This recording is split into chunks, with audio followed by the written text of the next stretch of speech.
Okay, we will call our meeting to order. We want to welcome everybody here this evening. Right now, our city clerk, Melissa, will take roll call. Commissioner Maples. Here. Commissioner Swindell. Here. Commissioner York. Here. Mayor Van Alster. Here. Next, we have our invocation, and this evening we are happy to welcome Pastor Mark Wilson from the First Church of God. We appreciate your being here this evening. You're welcome. If you'll bow your heads and your hearts with me. Father, we recognize you tonight as our Creator, as Lord of our life. And we are so thankful that, Lord, the decisions about finance and the moral values and the things that are involved in our city tonight, we thank you that there will be wisdom, that you will be recognized, you will be lifted up, and we are so thankful for that. We thank you for the revival that's happening in our city, that people are turning to you, people that are struggling with addictions and hurts and brokenness in all walks of life. And we are thankful that the decisions made tonight, the things that would give us value and really be centered in you, we thank you for that tonight. We recognize and we love you in Jesus' name. Amen. I pledge allegiance to the flag of the United States of America and to the republic for which it stands, one nation, under God, indivisible, with liberty and justice for all. Thank you. Okay, we will now have a quick review of our agenda. Is there anything you'd like to add or change? I had nothing there. No changes? We're good. Okay, then we will go on to our consent agenda. This evening's consent agenda consists of 5 different items. The first one is our City Commission meeting minutes from Tuesday, July 27th of 2023. The second one is our authorization to enter into an agreement and acceptance of the Southern Star Gas Pipeline Transportation Service Agreement under rate schedule FTS for a period commencing November 1st of 2023 through March 31st of 2024. The third item is our action to set the public hearing to exceed the revenue neutral rate for August 22nd, 2023 at 6:30 p.m. The fourth is our action to set a public hearing for the fiscal year 2024 budget approval for August 22nd, 2023 at 6:30 p.m. And the last item is the 2023 appropriation ordinance number AO-23-15 in the amount of $1,190,733.80. Okay, going back to our first item, does anybody see any changes, corrections on the City Commission meeting minutes? It was Thursday. Yes. Yes. Thursday. That's it. Okay. The second one, the authorization on the service agreement and acceptance of the Southern Star Gas Pipeline Transportation Service Agreement. Do you have anything to say, Melissa, on that? I do have a brief summary, but Tony Lawson is here. Okay. Tony, if you want to come on up and speak about that.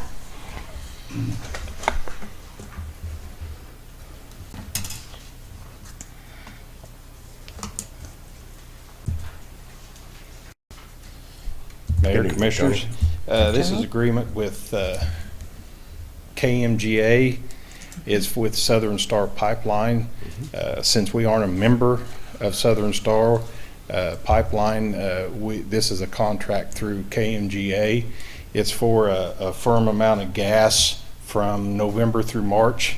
This all came about under Winter Storm Uri and GRDA wanting us to get a certain amount of firm gas. So that's what this contract is for. It's for 500 MMBTU per day from November through March.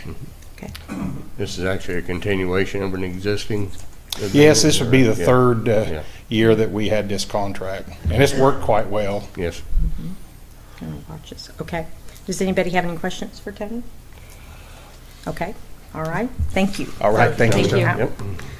Okay, the third and fourth item are public hearings.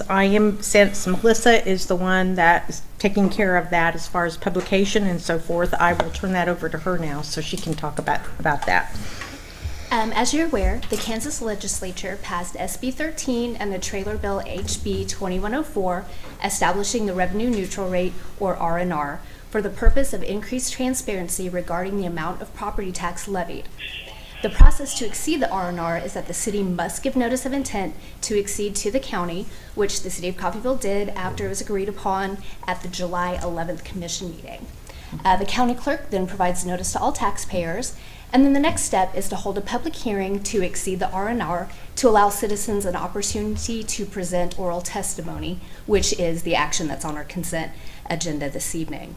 Along with that, we also need to hold a public hearing for the fiscal year 2024 budget. If action is approved this evening to set those hearings for the next commission meeting on August 22nd, we will send the notice of public hearing to exceed the revenue neutral rate and the budget hearing with the proposed 2024 budget summary to be published in the Journal on Saturday, August 12th.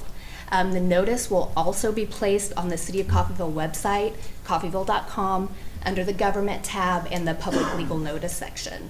Okay. All right. Okay. Thank you, Melissa. Okay, the last item was the 2023 Appropriation Ordinance AO 2315, and usually this is when Commissioner York brings out some things on there. Sure. So we have a few on this one. It's a smaller appropriation from what we normally do, so it'll be a quick one. ABM Supply, $12,840. Atmos Energy was $25,974. Coffeyville Community College, this is for the maintenance of the stadium, $35,000. Jeff Graham Construction for the Perkins building work, that's part of a grant, $40,000. Kansas Department of Transportation, this is the city share, and is this the highway project, Jim? Is that what this is? Or? The city share, is this the city share for the highway project? Yes. Okay, $596,000. Meriton Health, $43,073 for health life premiums, and then payroll for July 23rd of $397,705.15. Okay. Does anybody have anything else they'd like to bring out? Okay, if not, I will move to approve items 1 through 5 of the consent agenda as presented. I'll second. Motion is made by Mayor Van Oster, seconded by Commissioner York to approve items 1 through 5 of the consent agenda as presented. Commissioner Swindell. Aye. Commissioner York. Aye. Mayor Van Oster. Aye. And Commissioner Maples. Aye. Okay. All right, we will now move on to G, which are comments from the public. Any citizen desiring to address the commission shall be recognized, advance to the podium, state his or her name and address for the record. Comments shall be limited to 3 minutes unless extended by a vote of the majority of the commission. The commission does not hear matters involving litigation or city personnel. The commission does not take action on subjects not on the agenda unless unusual or hardship conditions exist. Citizens may address the commission on agenda items as they are brought to the floor. Do we have anybody here this evening? Okay.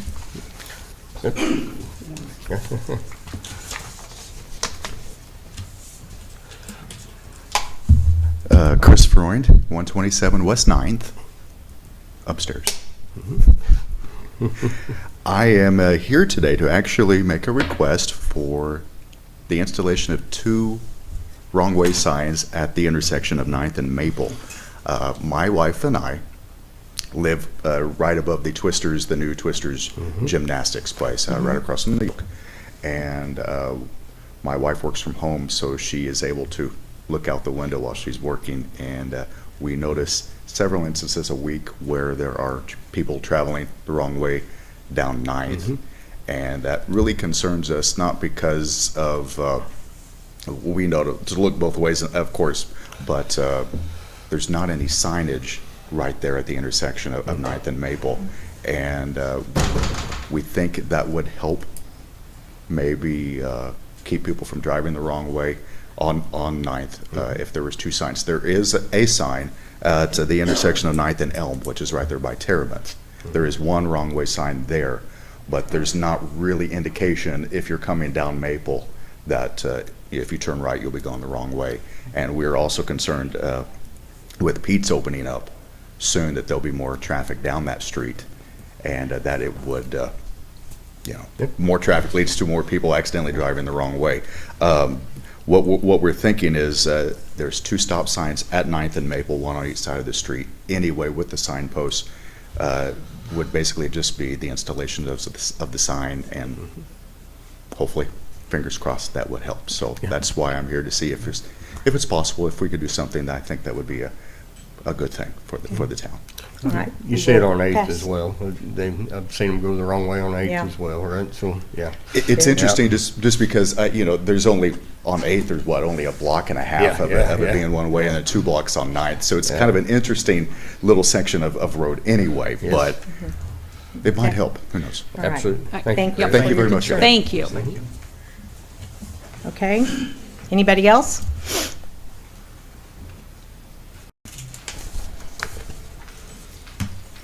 Lauren Osborne, 613 West 6th. And I don't bring any impassioned rhetoric tonight.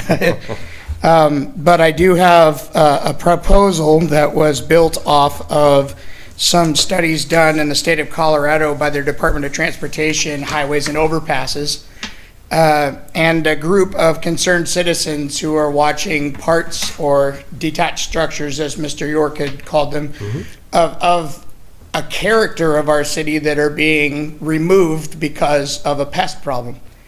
And I'm not saying it's wrong to think of that as a way to control the pests, but I don't know that it's effective in the long term because it doesn't stop the pests. They're all over the place, including on the front of this building. What they found were there were 4 prevalent manners which were far more effective by that 4-year study in deterring the gathering of pest birds on those structures and the soiling of the ground and cars underneath. Physical deterrents, which Mr. York says have already been tried, but I'm guessing that they probably didn't try airport grade spikes, which are 6 to 7 inches in length. They tried commercial grade spikes, which are only 3 to 4.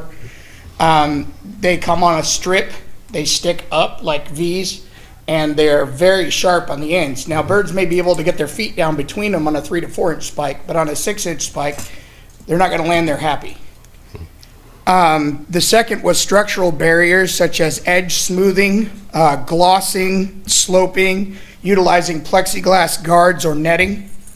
The third were chemical deterrents, bait box traps that are provided by a company called ATS, Animal Traps and Supplies, that carry grape seed extract in them and tend to repel pigeons specifically, but other pest birds in general.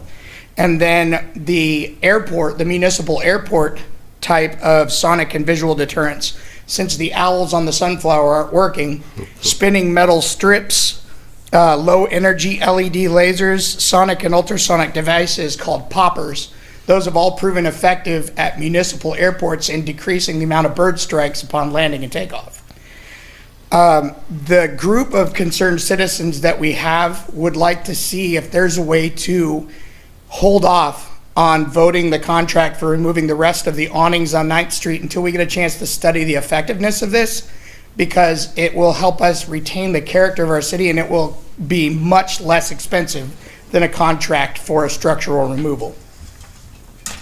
I've left copies of this study up here, probably about 30 of them, and I have more available.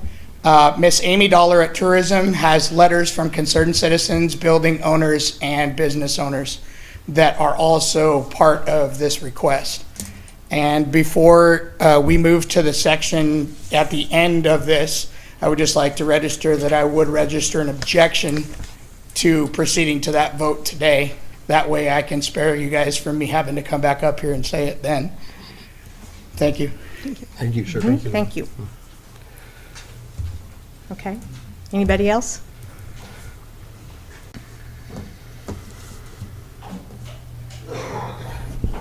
Evening, Mayor, Commissioners.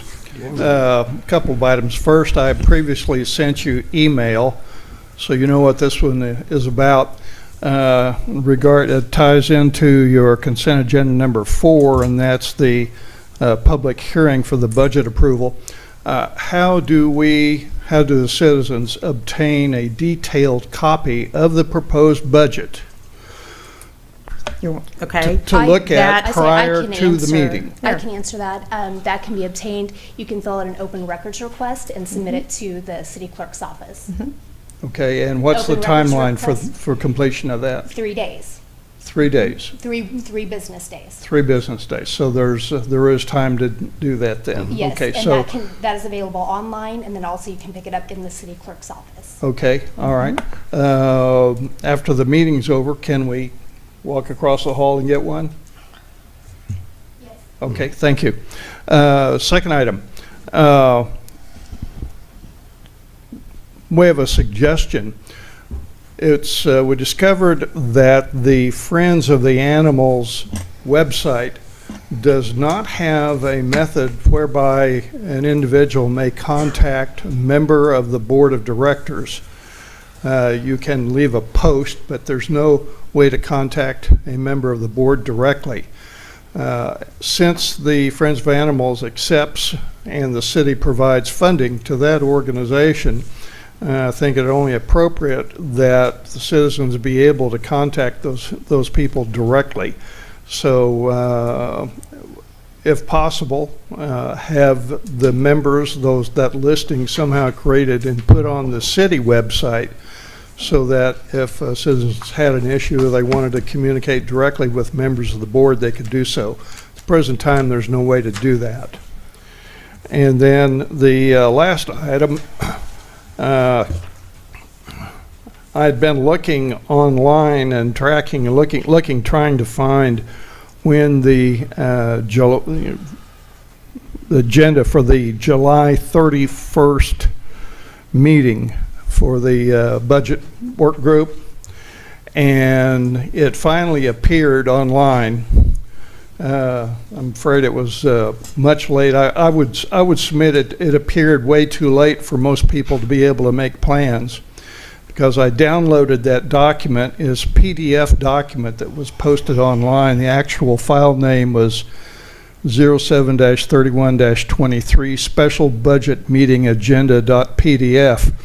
And if you do a deep dive into the code that's actually embedded in that document that you can't see, it just doesn't appear on the surface, we find that the document was actually created at 7:31 in the morning, same day. And from appearances, it looks like that was done on the city computer, city server. So in the future, I would just suggest that those documents be posted sooner than the same day. Those were actually sent to the media the Friday before. So they were posted on the website and sent to the media. Well, how does the metadata in the city's computer then show that the document was actually created at 7:31 in the morning, same day? I don't know, but if you'd like to do an open records request on the email that was sent to the media, you can do that as well. Okay, And I can all right. provide that to Thank you very much. Thank you. Thank you, Jim. Thank you.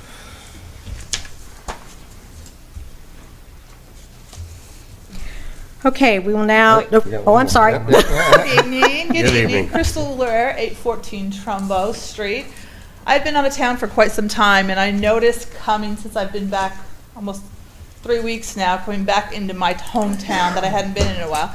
I just want to discuss a little bit about the entry points into Coffeyville from Walnut to the streetlight on 11th, and then 11th out to Walmart.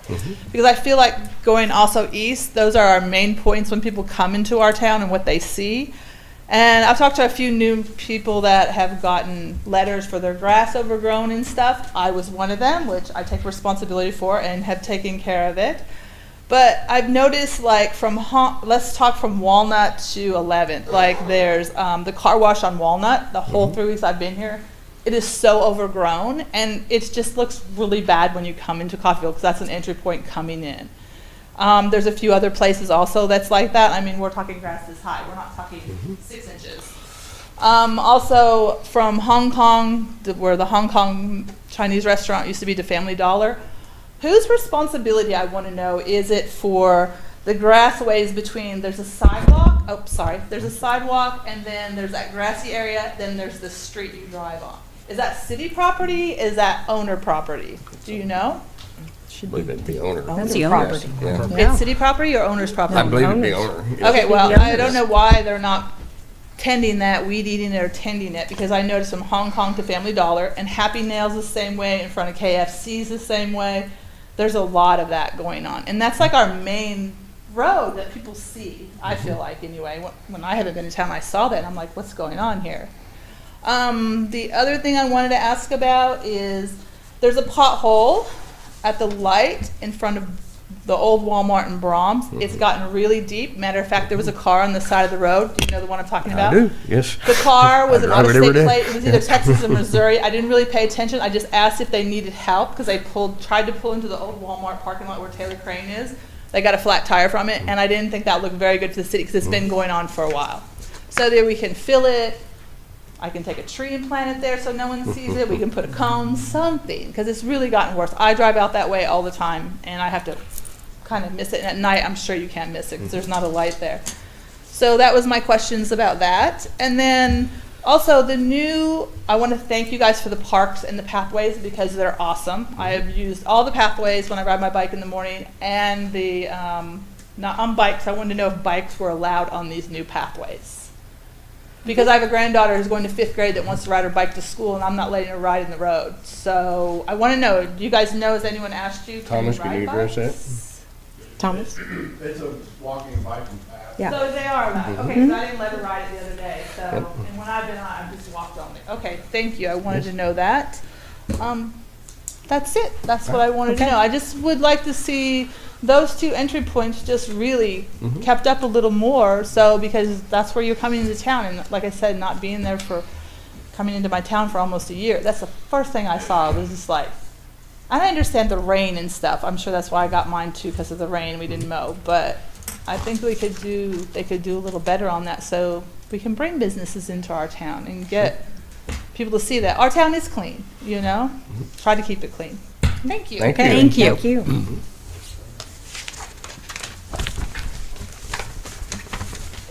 Okay. Good evening, Commissioners. David Johnson, 1319 West 3rd. Just here to give brief support for the trail project that's on the agenda tonight. Going to be taking off here soon, but more of that, please. I do a lot of walking around where I live, and that's going to be a great addition to connect up to the other parks. So it's also important for attracting new residents. So thank you for that. Thank you, Dave. You're welcome. Thank you. Anybody else?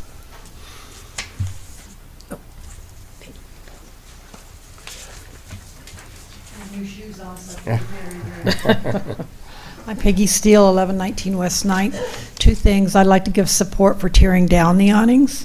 I believe that over the meetings of the commission and what I've read, you've been very clear about the vermin and the kinds of problems you've had there, but there's also the issue of the historical significance of the buildings and the fact that those particular awnings really don't fit architecturally. So, Lauren, I don't know why we always seem to be on opposite ends of the continuum, because I really like you a lot. You're a good guy, and we have bungalows, so we got to get together. But I really, really support that, and I know there are a lot of people who do support doing that and have wanted that taken care of for some time. The other thing is, since the topic of signage was brought up, I'm not sure what the protocol is, but when college starts, 9th Street becomes a raceway, and it goes from the college to Buckeye, north on Buckeye to the athletic fields, and I had requested speed bumps. I was told we couldn't have them, so I would like for you to respectfully consider a stop sign somewhere else on 9th Street. Right now we have one between Hall Street and Patterson. If we could have 2, I think that would help a lot. Thank you. Okay. Thank you. Thank you, Peggy. Yeah. All right. Anybody else? Allowed to vote twice. Go ahead.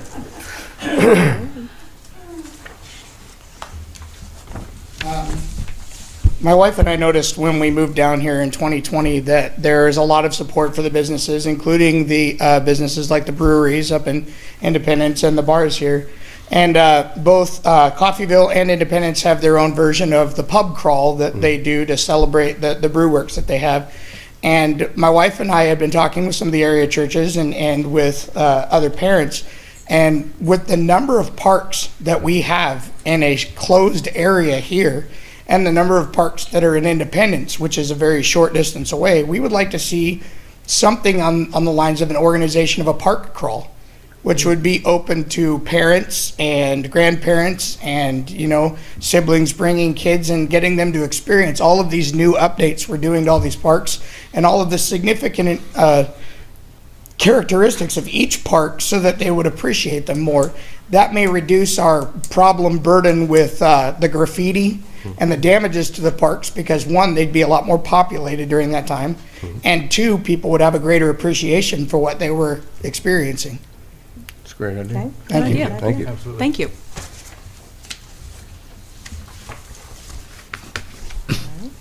Anybody else?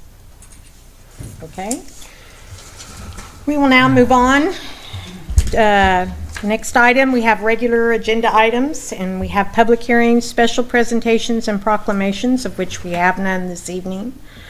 Next, old business, which we have none. So we will move on into all the new business we have this evening. With the first one being, we have Mrs. Pam Jones here this evening, who has graciously accepted the empty city commission seat from now until January 9th.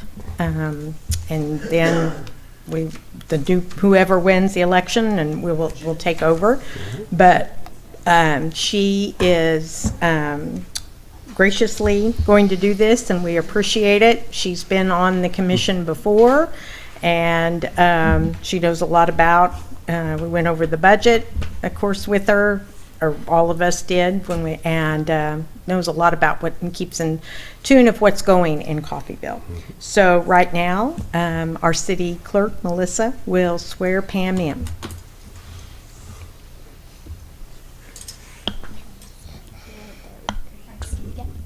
Okay, go ahead and raise your right hand.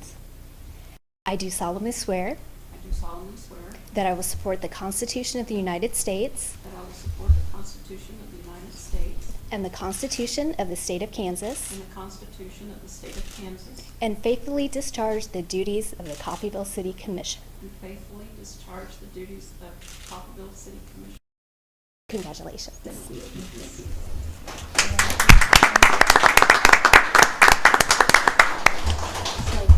Pam, if you will You come wanna up come and on join up? us.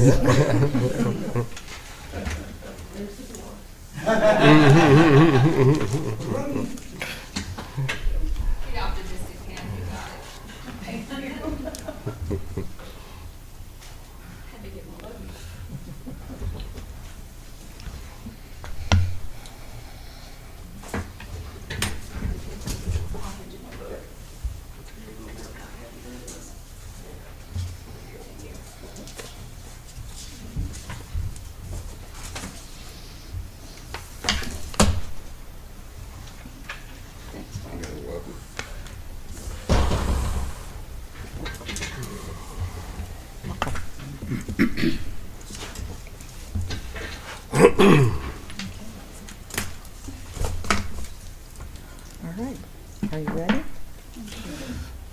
Is it on? No, red light. There you go. Okay.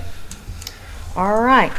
We will now move on to the next item, which is the selection of vice mayor to serve until January 9th of 2024. At this time, I will ask for nominations. Does anybody have any nominations? I nominate Bob. You what? I nominate Bob You York. nominate Bob York, okay. Do we have a second to that? I'll second. Okay. All right. Then it's been moved and seconded to nominate Bob York to serve as vice mayor of the city of Coffeyville. So we have a vote, or Melissa will call out the names individually, sorry. Commissioner York, Aye. Commissioner Jones, Aye. Mayor Van Oster, Aye. Commissioner Maples, Aye. Commissioner Swindell. Aye. Okay, thank you. All right, we will move on now to the next item, which is Resolution R-23-46. This is a resolution establishing a water warning for the city of Coffeyville as provided by Section 4 of Ordinance G-98-05. This evening, our Director of Water Services, Mr. Steve Smith, will make comments. Hi, good evening, Mayor, Commissioners. Here you go, Steve. Nathan, Steve. I'm not a very good speaker. I get a little nervous, so You're bear with fine. me here. You're fine. On June 27th, 2022, Governor Laura Kelly approved updated drought declarations for Kansas counties with Executive Order 22-06. Montgomery County, Kansas is currently in a severe to exceptional drought status. Effective September 27, 2022, the City of Coffeyville Commission, by resolution, placed the city under a water watch due to ongoing drought conditions in the area. Since that time, the drought has continued, with water supplies from Elk City Reservoir dwindling.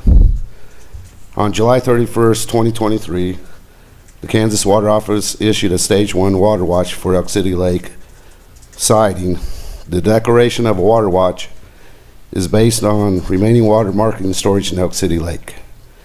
At the end of June, accounting of remaining storage in the water marketing pool was 77%, but is estimated to have depleted below 75%. All indications are that the water marketing storage is sufficient to provide the full contracted quantity of water purchase contract number 81.5. However, voluntary conservation measures are sensible during drought. A threshold of 75% water marketing storage serves as awareness that storage is somewhat depleted. So, water purchase contract number 81-5, just for the folks that don't know, the city has a water purchase contract with Elk City to supply us with up to 300 million gallons of water per year in case of a drought. That's whenever we don't have sufficient flow in the river to meet our needs. So staff is recommending that a resolution declaring a water warning be approved. Okay. Can you explain what this will all, under the water warning, what this will require us as a city, and not only the city here, but I mean the, and the citizens, whatever, to do? Yes, under the current water warning, which is what we're doing now, even though here in a few minutes we're going to do a new one, ordinance, but under the current ordinance, basically we're just going to ask the citizens to conserve more. Our goal is to try to drop our water usage by approximately 20% during the warning. So we ask that citizens would, refrain from watering their lawns as much, not filling their swimming pools as much, or just wasting water in general. The city ourselves, we will restrain from washing vehicles as often as we normally would. The golf course, they're going to be hand watering the greens and tees and stuff like that instead of using the sprinkler systems, because that does waste a lot of water. Mm-hmm. So, basically, our main goal is just to conserve water at this time until, the water situation does get better. Okay. I did look back on the rainfall that we've received recently, and for the year, from August through July, August last year through July of this year, we received a little over 30 inches of rain. Normally we would receive approximately 44.5 inches. So that's 67.6% of the normal precipitation that we would normally receive. The Elk City Lake was at 3.85 foot below normal. And that means that the conservation pool is only 67.42% full, and they have an evaporation rate of almost 0.4 of an inch per day in the lake. So until we get some significant rains and cooler weather, you know, it's going to continue to drop. So those are the reasons why we are asking to go ahead and be moving into a water warning, just to make more awareness. We're trying to be a little proactive before it gets too serious that, you know, we have to take extreme measures. So, Okay. All right. any more questions? Okay. So Mark, we're also looking at our swimming pool, the city Oh. pool, right? Yes, please. Yes. That'll be, excuse me, that'll be discussed and as we go through this, but there's certain choices I know the other communities are making, and one has been to shorten the season of the pool. Steve will discuss is that I think just by the shortening of the season and ending on the 20th, I believe, would save over 500,000 gallons of water just due to evaporation, splashing out. So that's a considerable amount. Like I said, surrounding cities have been doing that. I know in Oklahoma, they're doing it. So it is something that we got as far as we could in the season, and we hope everybody enjoyed, but we wanted to give them at least, and he'll discuss that, an opportunity to go to the pool before that date instead of just saying, this weekend we're closed. So he'll discuss that as we go through. Thank you. Yes, and the reason August 20th was picked was because, that's the kids go back to school on the 17th. That'll give them that last weekend to go ahead and swim and get their good time in. And, because after that time, we would normally stay open until Labor Day, through Labor Day weekend. Right. And by doing that, we would close during the week, but we would still have to maintain the pool. Right. And you still have your evaporation and everything, and you still use a lot of water, chemicals and stuff to do that. So in addition to the amount of water that we would be saving there, we would also save approximately $5,500 in just chemical cost. So we did And go those ahead and. days we wouldn't be open really adds up to just 5 days. Because it's Correct. just on the weekend. Just on the weekend, so it would be, Yeah. for those 5 days, we would waste Okay. nearly 500,000 gallons of water plus additional $5,500, so. I hate that we have to do that. I do too. Right. Right. How I feel about the pool, but we do have a responsibility to, do our part. The city does itself. And we've been fortunate that we've been even able to open. A lot of our surrounding communities did not open. And I know we were blessed to have a lot of those people, like from Bartlesville, come up and support our pool, which is very appreciative. And of course, Caney closed theirs a little over a week ago, I believe, in Sedan, and Independence is So- closing. or are they? Okay, I hadn't seen theirs yet. So, it's a part that we have to do. So, but we've been extremely lucky as far as our pool for the summer and being able, because that is a good quality of life feature that we offer for our And it is, community. and that's why we chose to go ahead and open and do it this year. And Yes. So, Okay. So these measures are all still voluntary, correct? yes.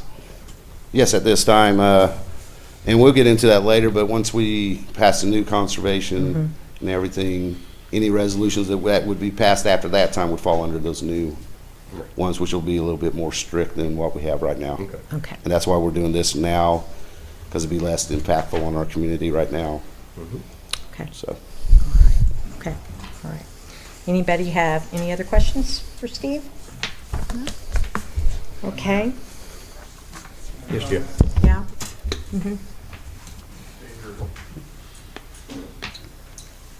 So the question is concerning the new plant going in at Cherryvale. Does anyone know what the water consumption requirements are going to be for that facility? where is that water coming from? Is that right straight out of the river from Independence? And how is that going to ultimately impact us here in Coffeyville? That, Steve's you got can that. answer that. That is handled by the state. He's got that? That is, the state controls the water, and it is, as far as the city, they've had discussions, but it is controlled by the state, and they take in consideration, and Steve can explain that, of the levels of going, coming our way through the river, but it is controlled by the state. So are you saying then that Coffeyville will not be negatively impacted by the new plant at Cherryvale from a water perspective? That goes into our water rights and that stuff. It is, the state has an obligation, and theirs are secondary to ours just because coming on. But that is the release of the water, is controlled by the state. So, Okay. Thank you. Do you have anything you want to add to that? Yeah, the way the water rights works is that we have our water rights and we're more grandfathered in. The newer water rights you get, the lower on the scale you get. So their water rights would run out before it should even ever affect us. We should be, according to the state, we're guaranteed our full water rights. So they would be impacted before anybody because, that's just like if we were to ask for additional water rights, that portion of the water rights would go on the very bottom, even though the bulk of our water rights we maintain. Stay where they are, Mhm. correct? Okay, that's what I thought. So they've assured us that it would not negatively impact us at all. We did ask about their discharge, but apparently they're gonna try to not discharge no water and recycle it and use it. So, hopefully if that's the case, they won't use as much water as they originally had asked for, so. Okay, all right, thank you, Steve. Thank you. Okay, if there's no further questions, I will move to approve Resolution R-23-46 as presented. Second. Motion's made by Mayor Van Oster, seconded by Vice Mayor York to approve Resolution R-23-46 as presented. Commissioner Jones? Aye. Mayor Van Oster? Aye. Commissioner Maples? Aye. Commissioner Swindell? Aye. Vice Mayor York? Aye. Okay. All right, now we'll move on to the next one. This is ordinance G-23-01, which is an ordinance authorizing the declaration of a water watch, warning, or emergency, establishing procedures, and voluntary and mandatory conservation measures. Once again, our Director of Water Services, Mr. Steve Smith, will make comments.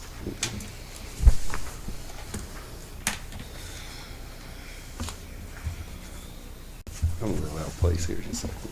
Fine. Take your time.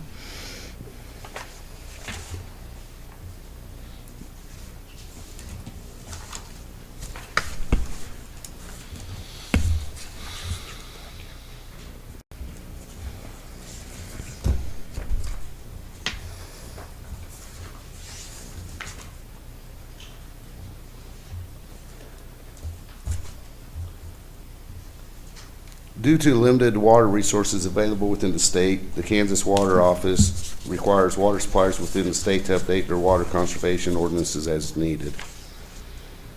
Coffeyville's current ordinance, G98-05, was adopted on May 26, 1998. Staff has drafted changes to this ordinance and sought review and direction from the Kansas Water Office and the Kansas Department of Water Resources prior to bringing it before this commission. Once again, on May 26, 1998, the City of Coffeyville approved a water drought emergency ordinance, ordinance number G98-05, in which recently the Kansas Water Office requested that we update ours. The proposed water drought emergency ordinance outlines the different stages along with voluntary as well as mandatory conservation measures to be taken during a water shortage emergency. I have attached a copy of the proposed water drought emergency ordinance, which goes hand in hand with the city's water conservation plan. The proposed water drought emergency ordinance was sent to and reviewed by the state and they gave us their approval to proceed with seeking the approval of our commission for this ordinance. So staff is recommending that the proposed water drought emergency ordinance be approved. I'll answer any questions that you may have. Okay, and this goes through voluntary measures, correct? Voluntary, and there would be some Mandatory and, measures. okay, Yes. okay. I see those on here. Okay. Okay.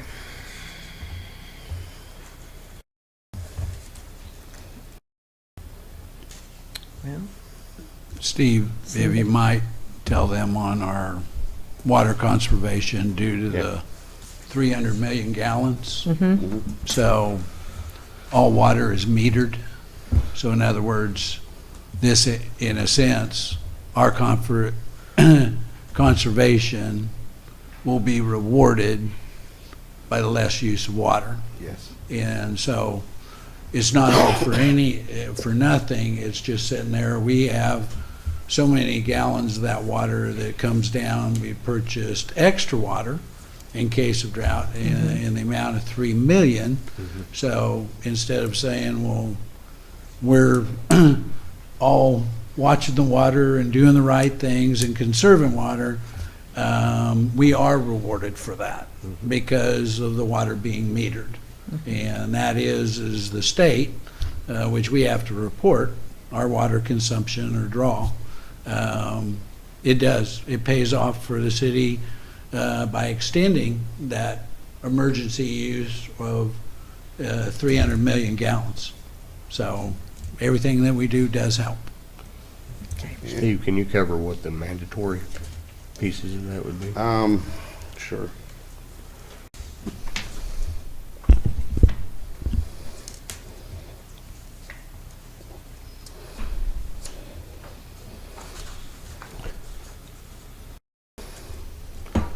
I'll just go ahead and read section 4, Okay. which covers the declaration of a water warning. Right. Whenever the governing body of the city finds that drought conditions or some other condition causing a major water supply shortage are present and supplies are starting to decline, it shall be empowered to declare by resolution that a water warning, or could be watch or emergency, would exist. And then we would recommend restrictions on non-essential uses as well as mandatory restrictions on water uses as described throughout these various sections. And some of the voluntary conservation measures under Water Watch would be sprinkling of water or lawns, shrubs, or trees, including golf courses, be limited. Limit washing of automobiles. Use of water in swimming pools, fountains, and evaporative air conditioning systems be limited, and waste of water. Once you get up to the water warning, then you would start up on, in addition to those voluntary measures, then we would also start imposing some mandatory conservation measures. And that would be an odd and even lawn watering system would be imposed on city residents. Residents with odd numbered addresses would water on odd days. Those with even number addresses would water on even days. Residential outdoor water use, including lawn watering and car washing, would be restricted to before 10 a.m. and after 9 p.m. Golf courses would be restricted to hand watering tees and greens. Refilling of residential swimming pools would only be allowed 1 day a week after sunset. And businesses and industries may be requested to cut their water use up to 30% from their normal use. If we were to get into a water emergency under the new ordinance, outdoor water use would be banned completely. Waste of water would be prohibited. Businesses and industries would then be requested to cut their water use up to 50% from their normal use. And then there's also, under both the water emergency and water warning, there would be some small rate increases for use above what their normal usage is. So that, say a person normally in June uses 3,000 gallons and they use 5,000 gallons this June, the extra 2,000 gallons you're going to have a rate increase. The 3,000 would still be the normal rate. Okay. So Restrictions on the uses of water in one or more classes of water use wholly or in part. We would restrict the sale of water at coin-operated facilities or sites. Complete or a partial ban on the waste of water, and then also any combination of any of those foregoing measures. Now, we're not there at this point, correct? Excuse me? We're not at that point right No, now, right? Yeah. no. All right. If- Yep. If in the future, the drought does worsen and our water dwindles even more, if we were to come before you and ask to move into a stage 3 water emergency, then that will fall under the new ordinance and the new conservation plan. Okay. So, And on the 3 million gallons, I think. 300 million. 300 million 300 gallons, Yes, excuse me. Yeah, I hope we have more than 3 million. I think last week when you spoke to me, you did a comparison that the 300 million and then what we have left now, yes, in worst case scenario, that by September, whatever. So Right. if you just, yeah, right. tell that. Worst case scenario is if we were not to get any more precipitation in the basin, which would include Elk City Lake, basically south, then we have approximately 46 days of water left Okay, in our emergency water supply. okay, Most likely that's not going to happen, but that would be worst case scenario. all right, So, okay. Thank you, Steve. so it's very important. Yes, it No, is. absolutely. It is, okay. I want to stress how important it is to voluntarily conserve so we don't get to those points. Exactly. So, yeah. Exactly. And we've been pretty lenient so far, and, we'll be as lenient as we can be, from here on out, but we do need to get, the word out there better to the folks, because I think a lot of people are thinking because of the recent rainfalls that we're doing pretty good, but we're not. We didn't get our spring rains, and the lake's really, really low. Well, it's a continuation from over a year as well, Exactly. so. Yes. Yeah. Just add something Right. there. So any more questions, folks? Does anybody have any more on this? Okay. All right. Mayor, if there are no other questions, I'll move to approve ordinance G 23-01 as presented. I'll second.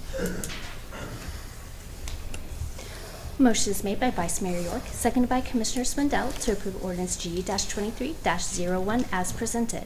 Mayor Van Oster. Aye. Commissioner Maples. Aye. Commissioner Swindell. Aye. Vice Mayor York. Aye. Commissioner Jones. Aye. All right, we've got one more.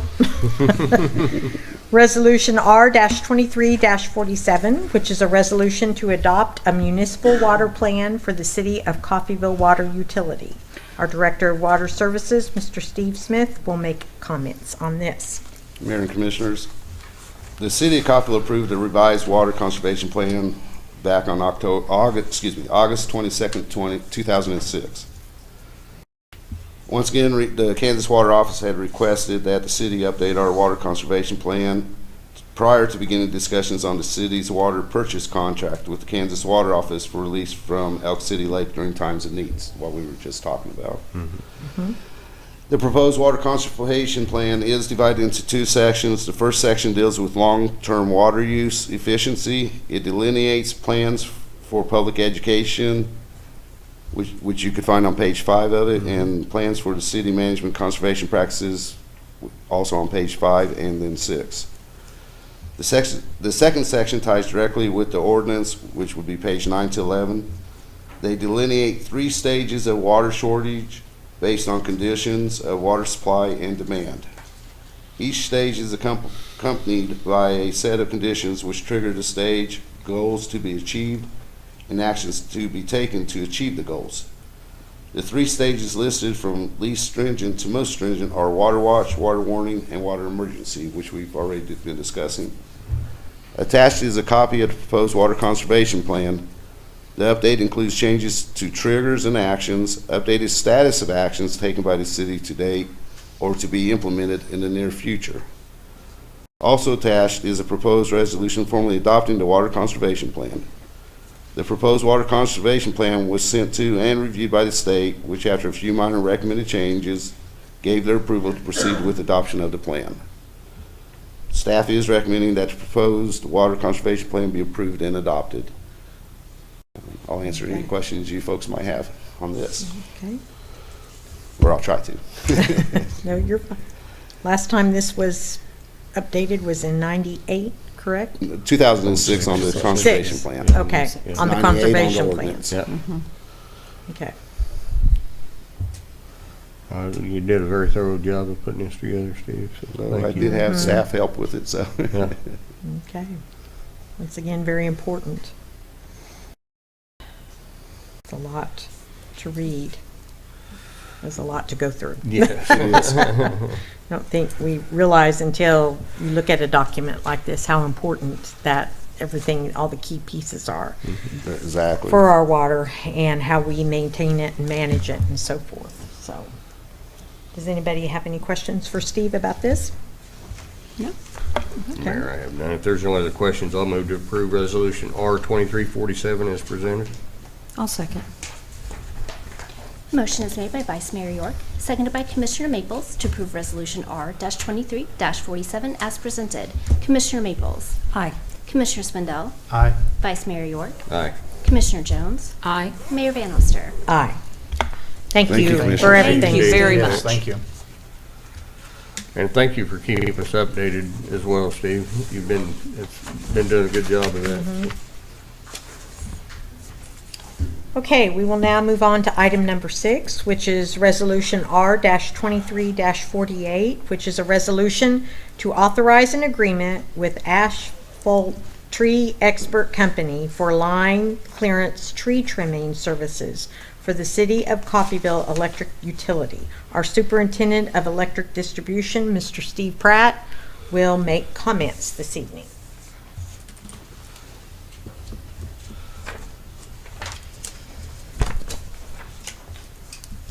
Mayor, Commissioners, good Good evening. evening. The Electric Distribution Department employs a contractor to perform tree services on approximately 200 miles of distribution lines, 16 miles of transmission lines.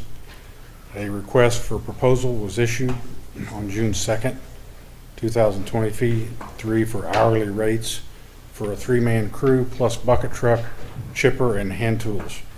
2 responses were received. The RFP requested information concerning qualifications, experience, safety, training, a 3-year hourly rate as described above. The rates are as follows. 2023 to 24, Asplin came in at 166.74 per hour. Wright was at 174.27. 2024 and 25, Asplin was at 171.95, Wright was at 178.68. 2025 and 26, Asplin was at 178.48, Wright was at 183.22. Asplin by far has the experience, equipment, manpower, and additional resources available in southeast Kansas, less than 30 minutes away. Should it be needed for storm restoration efforts or additional trimming, like what took place on Saturday, based upon the proposals received, pricings, and satisfaction with Asplin's performance over the last 3 years, staff recommends that the mayor be authorized to execute an agreement with Asplin Tree Expert Company to provide line clearance tree trimming services at the rates proposed. If you have any questions, feel free to ask. No? So we've had them for a while. I'm assuming we've been Yeah, very in fact, satisfied with their. we cut it really close. August was right at the date when this needed to be taken. There was a few little changes that they wanted that we had to have some wording looked at that, so. Okay, and that's good because they are already familiar with all the areas. Absolutely. And so this makes it, we can just keep on doing business, right? Yes, yes, yeah. Okay. And so did we use them Saturday? Yes, we did. We're still using them. Okay, so, that's what I figured. yeah. Okay, all right. Does anybody have any further questions for Steve? Okay, if not, I will move to approve Resolution R-23-48 as presented. Second. Was that, I'm sorry, was that Commissioner Jones? Yes. Okay. Motion is made by Mayor Van Oster, seconded by Commissioner Jones to approve Resolution R-23-48 as presented. Commissioner Swindell. Aye. Vice Mayor York. Aye. Commissioner Jones. Aye. Mayor Van Oster. Aye. Commissioner Maples. Aye. Okay. Thank you, Steve, Thank very you. much. Thank you. for Thank you, your work on Steve. this. Okay, we will now move on to item number 7, which is a resolution R-23-49, which is a resolution to approve purchase of a set of Genesis rescue tools from Genesis Rescue Systems for the Coffeyville Fire Department. This evening, our Coffeyville Fire Department Captain Mike O'Connor will make comments. Mayor, Commissioners, good evening. What you have before you is a resolution to purchase a new set of battery-operated Genesis rescue tools. This is going to be replacing a set of tools that are approximately 20 years old. So for those that don't know, we provide auto extrication for the city of Coffeyville as well as a fairly large portion of Montgomery County, and we also go into Labette County and northern parts of Nowata County. So we currently have 2 sets of extrication tools. Both are approximately the same age. One was purchased on a grant before I came to the fire department. The other one, I believe, was purchased by the city. When we say extrication tools to people maybe outside of our field of work, that would be better known as the Jaws of Life, as you've probably heard them on TV. So this set includes what we would call a cutter, spreader, a ram, and also a combi tool with new technology. Instead of using a power unit that would run off of gas and oil, the tools are now transitioning to battery-operated tools. So unfortunately, in June, we responded to a fatality wreck on the west side of town, and in the operation of extricating the patient, we broke off the tip of the cutters, which you have a picture of. Unfortunately, I did not know this, but that's not something that they just keep in stock. Those are a titanium blade that are made overseas, and they only forge so many of them a year, and being that it's a 20-year-old tool, they were telling me that it could possibly be September before they were delivered, but with the supply chain issues, there's just no telling it. And with that same unit, we're also using a loaned out power unit that powers the tools. So it's a very needed piece of equipment. It's something we hope we never have to use, but unfortunately, give or take, we probably go to anywhere from a dozen what we would call extrication incidents where we're actually utilizing the tools to have to remove somebody from a vehicle. So you have 3 quotes in front of you. The quote that the tool system that we're requesting is actually kind of the middle of the road tool. The reason for that is it uses a Milwaukee 28-volt battery, whereas the other 2 use a proprietary battery, so they're a little bit more expensive for the proprietary, and it's not as simple as just going to a hardware store in town if we need a new power source. And also our new positive pressure fans and some of our other tools run off the Milwaukee battery, so it gives us the interoperability if we're on scene where we have multiple batteries to choose from. So that's kind of it in a nutshell. I'd be happy to answer any questions if you have them. So 60 to 75 days for... That's what he was telling me. It could be a little bit sooner, and until then, we do have a functioning set of rescue tools, so we're not doing without. So it could be a little bit sooner. I'm hoping, knock on wood. So we did finally receive our SCBA bottles that I told you about in June. We still hadn't received, so we have those. Those are in service. So good. So anyway, we'll hopefully get them sooner than later. So Hope so. Yes. Okay. Does anybody have any other questions for Mike? Mayor, if there are no other questions, I'll move to approve resolution R-2349 as presented. Second.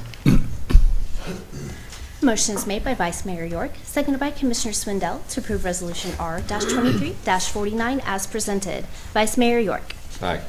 Commissioner Jones. Aye.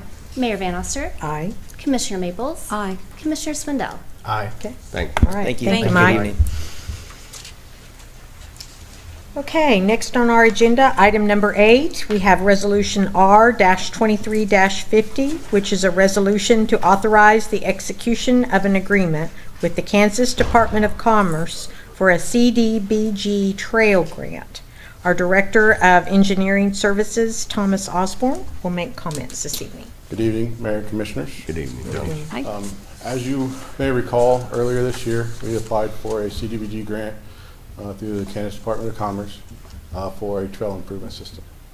On July 26th, I am proud to announce that the governor announced the awards and we were selected. So Good. All right, good. this project is a total cost of $1 million. It's $500,000 from CDBG funds and $500,000 from the City of Coffeyville. Okay. So it's a 50-50 match grant. This will take what some people have dubbed in the social media world the dead end trail, or the trail to nowhere. It will actually start there just north of First Street, next to where the old veterinary clinic was. It'll continue on and reach all the way to Leclerc Park. Okay. So this is, of course, we've said this before, a continuation of a multi-phase trail system that we've been working towards for quite a few years now. Yes. We, as you have seen, the trail project for the Safe Routes to School and trail project, we've actually taken and went south from where we started that area, which was originally a brownfields grant to build that initial phase beside Sherman-Williams Park, or Sherman-Williams facility there. And then we took that south all the way to the highway and connected to several other grants, whether it's sidewalks and walking trail grants, including we had an AARP grant. And that will actually take you can get all the way from Community Elementary currently all the way to downtown on ADA compliant, safe routes to school, walking and biking trails. So that, we're already being able to transfer all the way across town on these trails. So this again will continue to expand as we continue to search for additional grants in the future. The funding for this, and not to rain on Mark's parade later on today, but the funding for this does come out of the what we call the highway sales tax, which can actually be used anywhere. So this is your sales tax money at work, again providing for alternative ways and means of transportation through our town, leading to a healthier community. I'd be happy to answer any questions. Okay.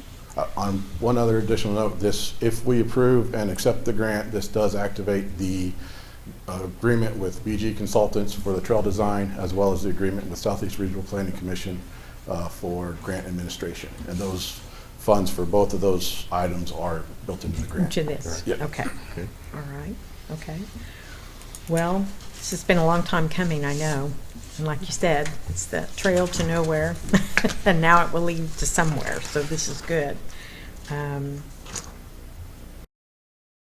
Do we have any idea when the completion would be? So for CDBG grants, construction should be completed within 24 months. So we're supposed to be by the end of July 31st of 2025. Okay. I will say we do have currently, I think I put a map in your guys'. You did. Yeah. There are two options. The property that we're kind of going around has recently changed hands, so we may be talking to them, see if there's a preference. But we currently are leaning towards using the old rail spur, so it's a little bit more nature walk. Okay. All right. Okay, this is good. Anybody have any further questions for Thomas? Okay, if not, I'll move to approve Resolution R-23-50 as presented. Second. I have one question on the trails also, if I can say something. Sure. Well, eventually they will put some, maybe people can donate, or the city is going to fund, maybe put some benches every so often. For elderly people that are walking, they have to set. So I saw a lady the other day, she was trying to set on this deep ditch behind Popular Street. There's a fence going up there, and she would just squatted there when I was walking. So I didn't know if that's something in the future you guys would be willing to put, or maybe there are people that can donate can some look nice at it. benches or something, like, I don't know, every half mile or every mile of it or something? There's been some discussion on that. I believe we're still working on the full 100% trail plan. Getting it finished first. So, Okay, that's what I wanted. We're also looking at in the future how we're gonna light it, get some lighting going. Okay, thank you. Thank you. Okay, here we go. All right. All right, motion is made by Mayor Van Oster, seconded by Commissioner Jones to approve Resolution R-23-50 as presented. Commissioner Jones. Aye. Mayor Van Oster. Aye. Commissioner Maples. Aye. Commissioner Swindell. Aye. And Vice Mayor York. Aye. Thank you. Thank you, Thank you. Thomas. Appreciate it. Okay, item number 9, we have Resolution R-23-51, which is a resolution to authorize the approval of the 2023 Kansas Department of Transportation CCLIP Pavement Restoration Project. Our Director of Public Works, Mr. Jim Bradshaw, will make comments this evening. Mayor and Commissioners. Commissioner Jones, welcome back. Thank you. Thanks, Jim.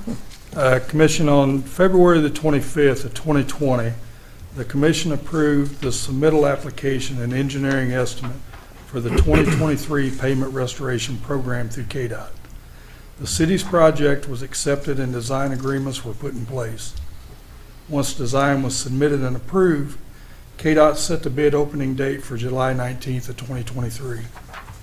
KDOT notified the city that 3 bids were received and reviewed. The city was notified of the low bidder for this project, and we received our documents requiring the city to commit the funds required to move forward with the project.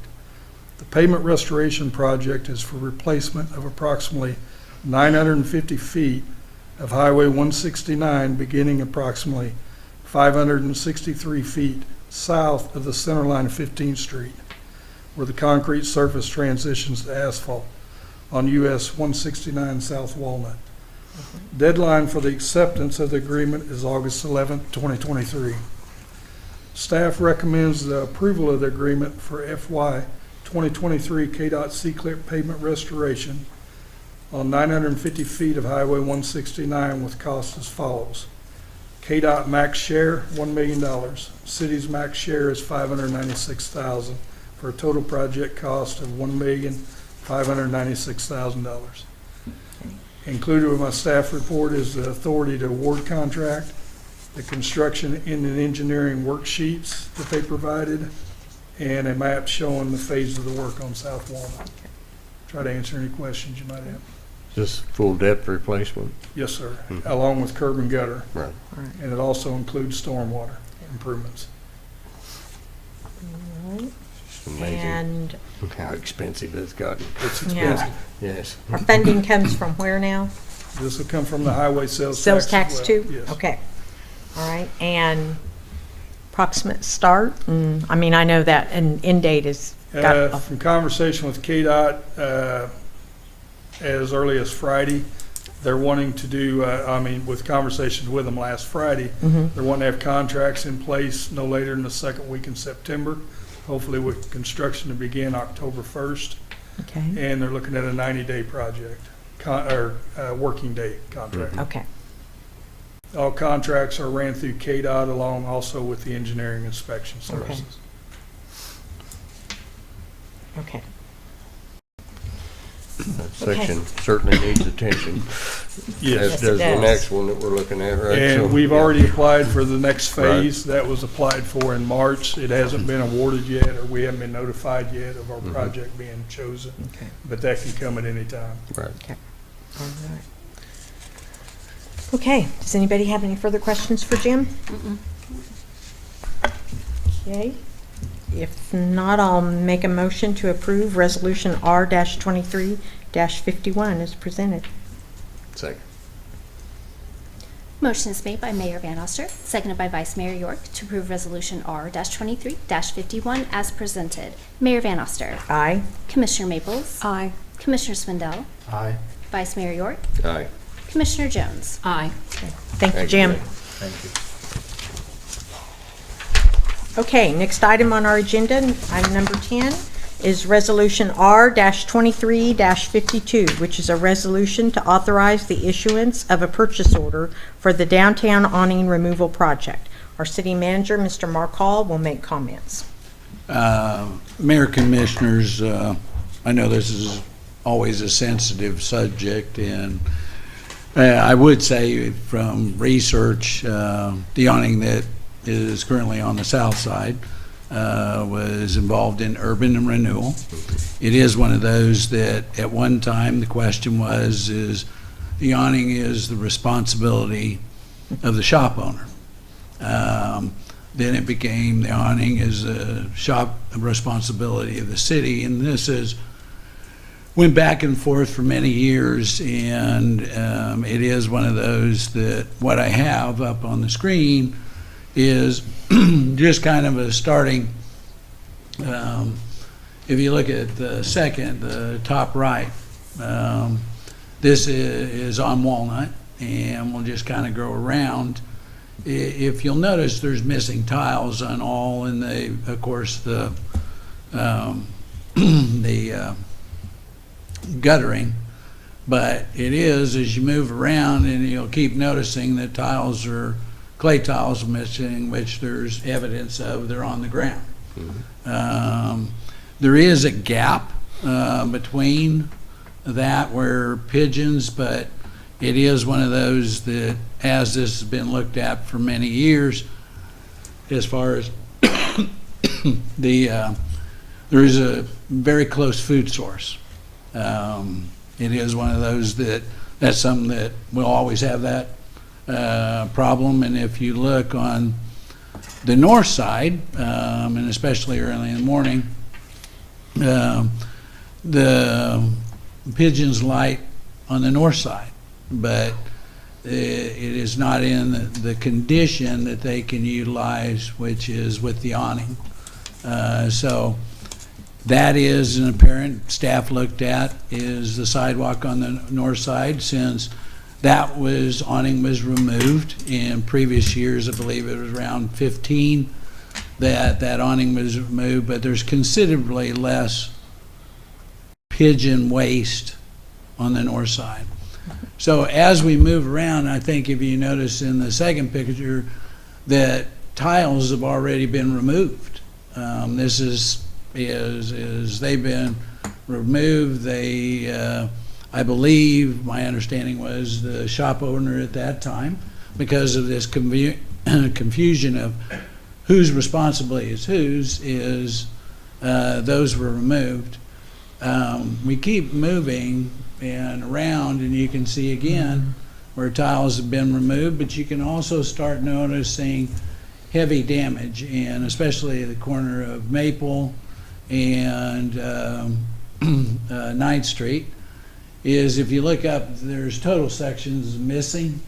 This does end up on the ground and does fall, and we do have a situation that not only is there a health concern simply because the waste from the pigeons, there's places to eat in that area, but it is one of those that the safety is one of the biggest factors.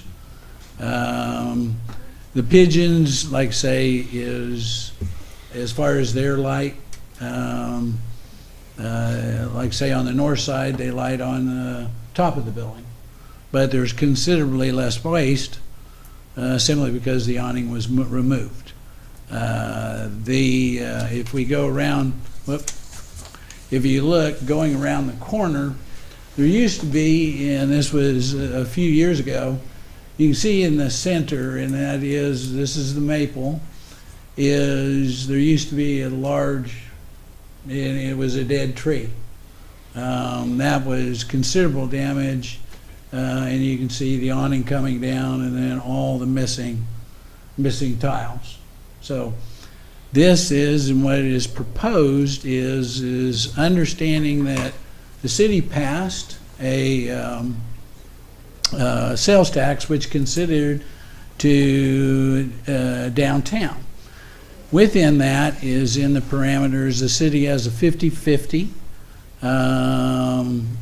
match up to $5,000.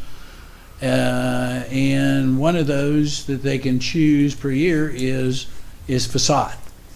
So if this is removed and taken down, the owners, instead of just being said, good luck, come up with an awning of your choice, not ours.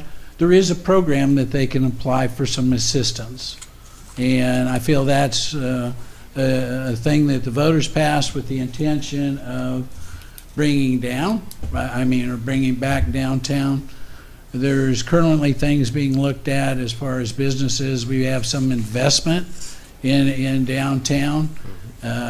We have talked to those, and as far as regards to owning a business and sitting there and saying, this is not something for us, we haven't had any notable disagreement of removal of the awning, and that's with respect to the shop owners. We do have a bunch of absenteeism. If you look on the corner, which is known as the Brown Building, that owner is, and doesn't care either way, lives in, I believe, California. So it is with the idea of not to try to do something that doesn't respect history. This was urban renewal, and like I said, as you can see the condition, I do. Our downtown, we are seeing, some shops come back, but this is a major eyesore, and this is something that, like I say, is not only for health, because I think all of us experienced the walk of it on the sidewalk, but it's also for the safety because we have falling items. There is currently, and we have passed a property maintenance code, and we'll have to work with property owners. But there is, any loose brick that's on the building, that is the responsibility of the building owner, and some of those things need to be addressed too. So this just cleans up the area, makes an effort, and like I say, we did considerable research is when the awning was removed on the north side of the street, did that change anything as far as pigeon waste? And I think if you walk on the north side of the street, it's not pigeon free, but it's considerably less. So with that, we have obtained a removal of the awning and a price quote. It is one of those that we intend to also, the 3 crossings, is those will be stamped concrete. We have a brick problem, bricks popping up on the corner of Maple, and then there's one in the center, but then on Walnut, bricks pop up. So that will be stamped concrete, and that'll make those more travelable. I've had citizens really excited about that. The other is we're going to have a phase, and that is you have the present green spaces. Those will be, and this is, and hear me out, those will be probably stamped concrete and filled in those, but we will do a landscaping, and it is, some things we've had are artificial, but it will bring color down to downtown. And that's what we proposed. There will be some of improvements to the little, I want to say, islands that jut out on the north side. We've considered those as part of the project. And I know we have rock problem, getting in the parking and that stuff, but those will be all also addressed in this project. But the next one just gives you an idea. There you go. That is the awning. The green that you see there is green spaces that are already there. But that would be the area of the awning removed. There is no need at this time, and that the awning on further up on Maple, of course, There's not an awning on Walnut, but 8th Street is pretty intact. We do have pigeons, but not as many on 9th Street. So this is just an effort that's been an ongoing, I want to say, problem. I know I've heard of, over the years, different tactics that were used that can no longer be used to remove pigeons. To say this has happened overnight, no, it's been many, many years. I've been facing it, and this is just, like say, for public safety and for public health, that would be the reason for the awning to be removed. So with that, I'll be glad to answer any questions as far as anything about the awning that I can explain. So it would start after October 31st and end before? Yes, what our proposal and working with the removable, we do have, and is making everything work. We do have an event that is towards the end of October. Right. It's a downtown event. Of course, the Defender Days is the 1st of October, and then there's, I believe, Brewfest. Brewfest is the weekend after.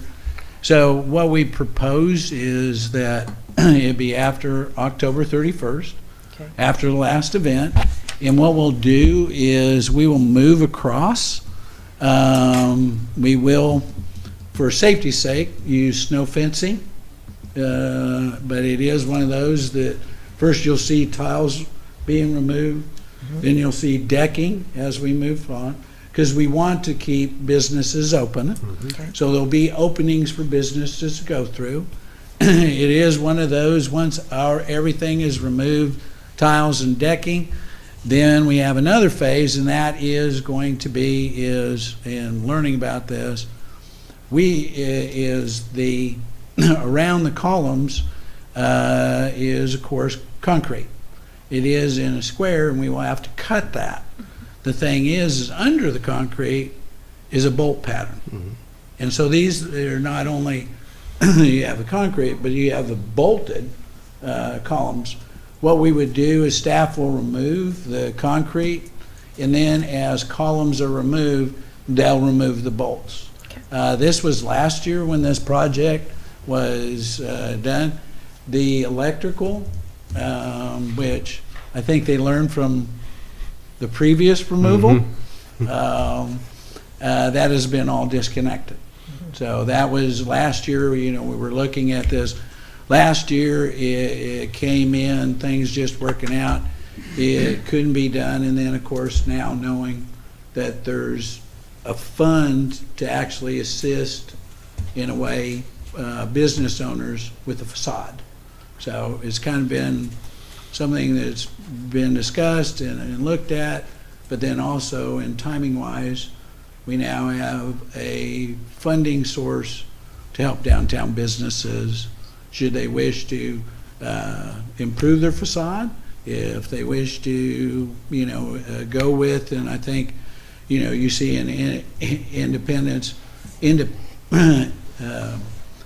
separate awnings, in front, their style. There's a lot of things they can do, and we would assist in that. So. All right. Have any discussion? Yes, ma'am. I'd just like to reiterate my former objection that not all possible avenues are taken to diminish the pest birds prior to visiting structure removal. I'd like to add to that point by saying that I wasn't aware of the removal of green spaces being a part of that project, but we're talking about 13 visible green spaces being reduced to 4 over a 2-block space. And that takes down a lot of the visual appeal and replaces it with artificial coloration. And I'm not sure that's going to have the same kind of attraction in a small town setting. So I'd just like to reiterate my original objection. Thank you, Your Honor. Yes, Peggy? Well, I think that, I realize that you're concerned about the pigeon waste management and ongoing issue for many years for us.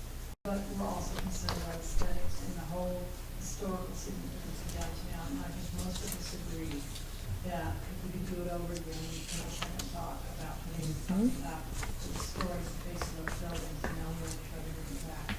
But the big thing is, I literally have been downtown and I've seen things fall off and people have to dodge. And things fall off the awnings. The amount of money that it would take to restore those awnings and make them safe and then have people take care of them would be phenomenal. So I think there's a multitude of reasons to remove it. And the pigeons are one thing, and I know that's your consideration, but there are other considerations that are just as important. Okay, thank you.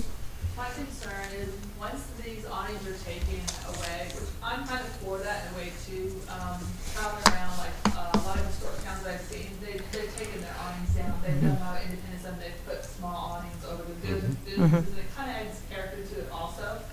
So I'm kind of for it. But my thing is, once those awnings are down, there's a few of the buildings that are downtown that are very eyesore, and you know, windows are missing, and they have boards over them, or they have this white foam stuff. I mean, that's going to be more in the eye if you drive down there. So I think there has to be some type of ordinance to those business owners. If you're going to own these businesses, then keep them up or put them for sale. Someone can take care of them and bring the downtown back again, because it just looks miserable, you know, when you take that down. Can I Yeah, answer sure. that? Go right ahead. Go right ahead. And I believe it was 2021, the city passed a property maintenance code. That has been, and we are working with to enforce that. It is one of those that we know in certain situations this is going to have to be legally done. There is some activity and there is some of the existing businesses being purchased, but you can look at the corners, the four corners, and these are either anchors or we'll just say in that area, we'll just say that they have not been kept, like you said. We are going to, in which we've given notice. It is one of those, the compliance has, and that's the sad thing with the vacant building. There's certain things they can have a right to, but with that, our next step is going legal.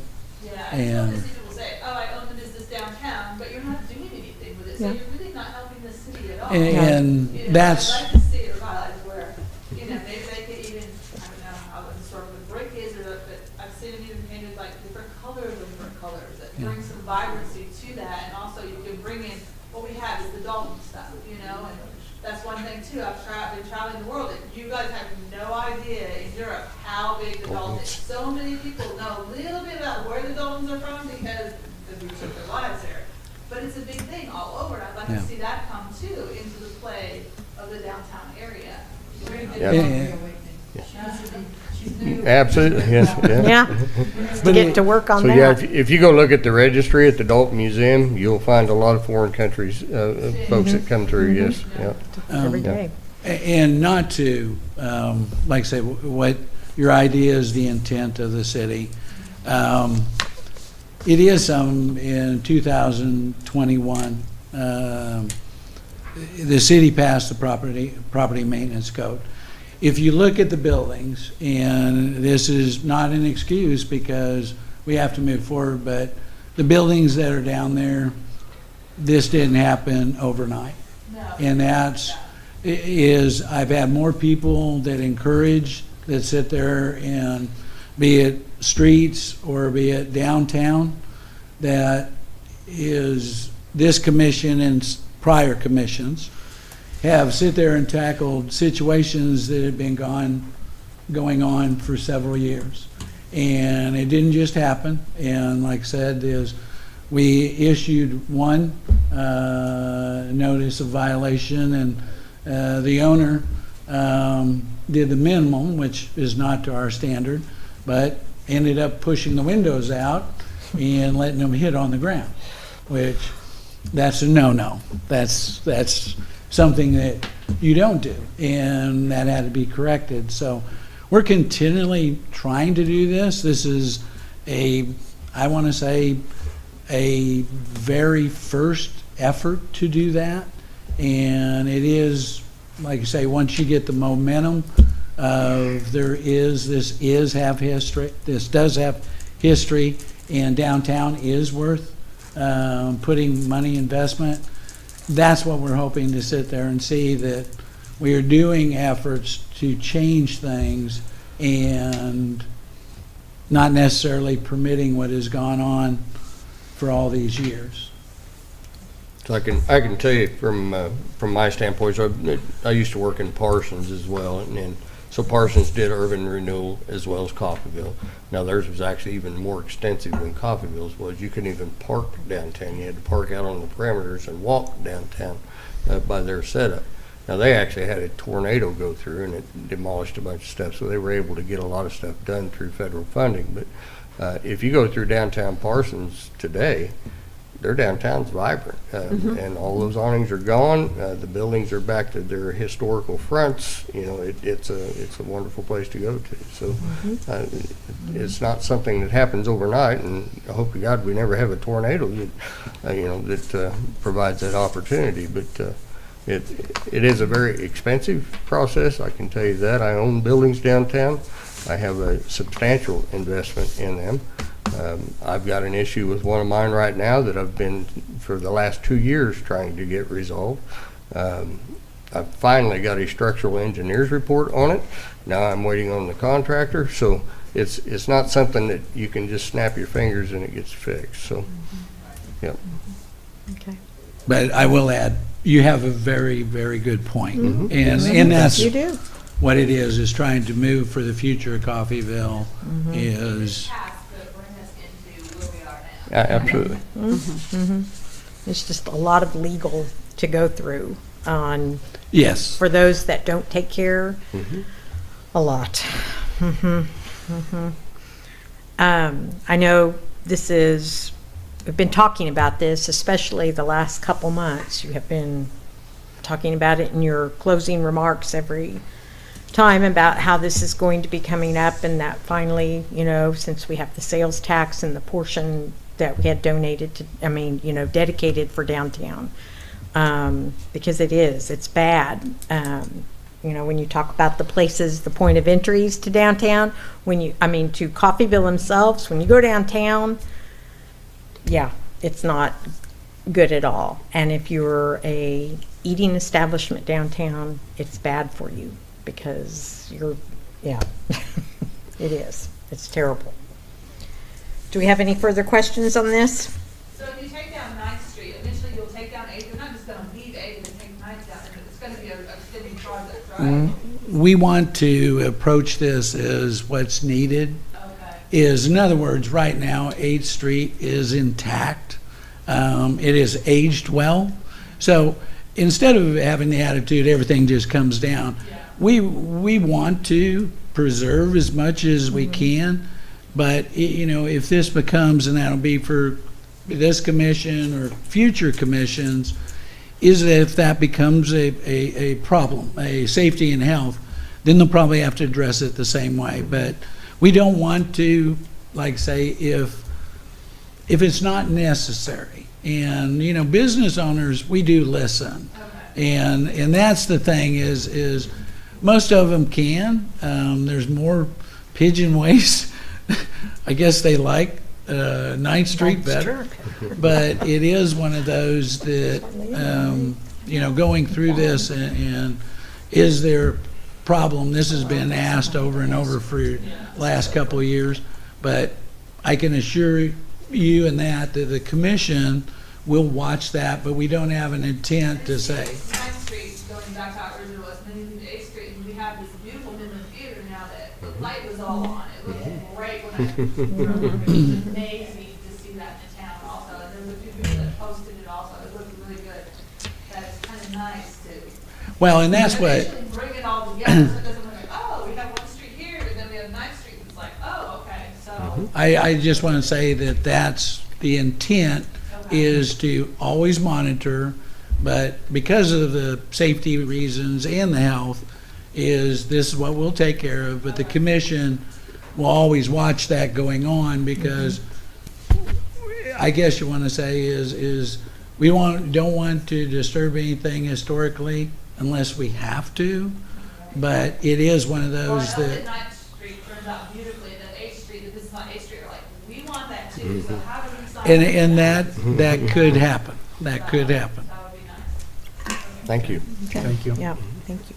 Okay. Peggy, did you have? No, I was just going to say something that would be a consideration, and I know you all have put a lot of time and thought into this, a lot more than probably anybody realizes, but, you know, there's just something about hearing fake landscaping that, you know, I worked my whole life to be able to afford real stuff.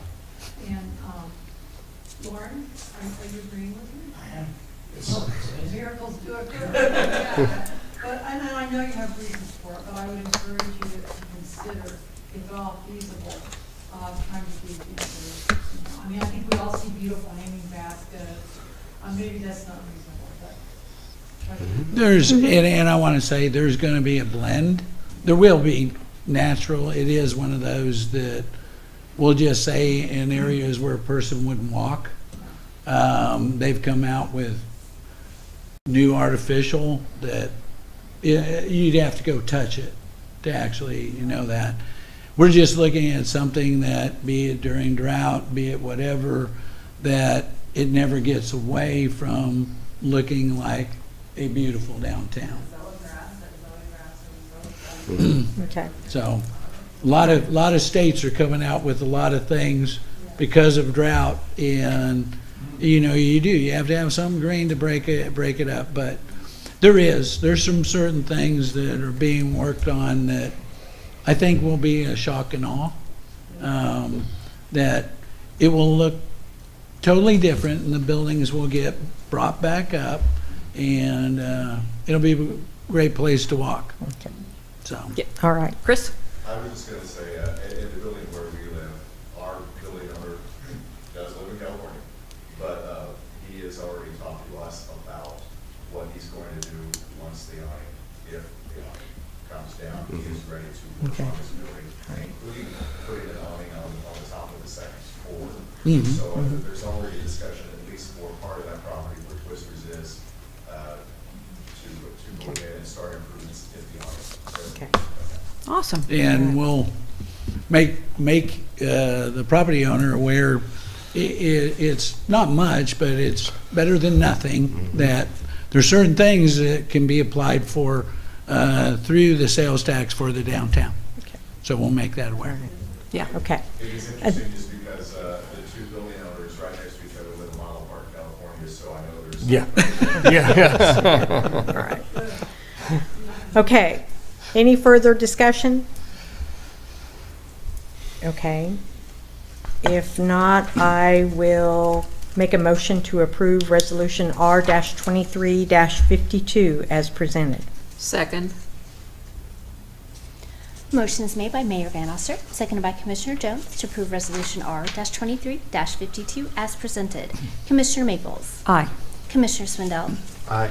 Vice Mayor York. Aye. Commissioner Jones. Aye. Mayor Van Oster. Aye. Okay, and then Thank you. Thank you. Appreciate it. my fault, because I did have somebody send me a text. Whenever we need to speak, but I think we just got caught up in the conversation, the good conversation and interaction among each other, to come to the podium. Okay. Because we have people watching on TV and they can't hear what you are saying. They hear Mark and what we are saying, and that's my fault. And I knew that, but we just, we had good conversation there going, so.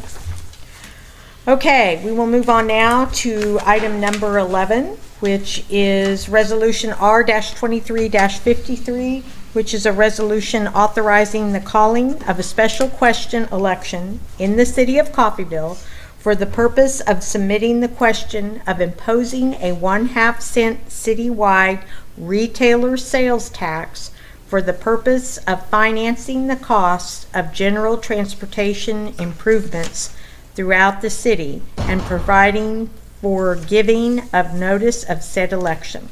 Our city manager, Mr. Mark Hall, will make comments. Mayor, Commissioners, as you're aware, is the half-cent sales tax, which is in connection with the highway. It is one of those that that expires December 31st, 2023. It is that the intention was to give this, take this to the voters every 10 years and let them decide. It is one of those, what you read in is exactly what the election question will read on the ballot. It is one of those that this is if renewed, it will be for another 10 years.